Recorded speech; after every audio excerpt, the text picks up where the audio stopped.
So this is my little mason bee box.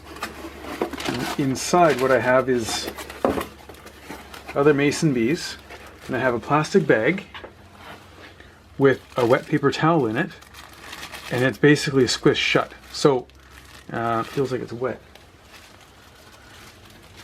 I want to make sure it's not leaking.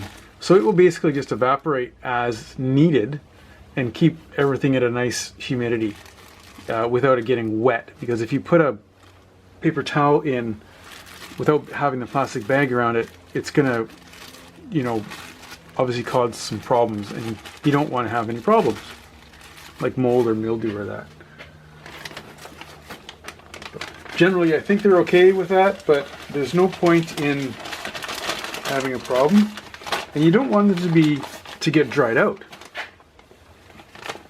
because then you lose them all. So I'm just going to lay that over top of there, with that on there. Have a good night. Thanks for watching. Let's keep in touch. Thumbs up, subscribe. Let me know what you think. Please pass me on some comments. I am learning. I'm taking you along with me if you want to join me and finding things out about mason bees, about parasites. All the best with your mason bees. We'll see you again soon. Fruitful Bee out.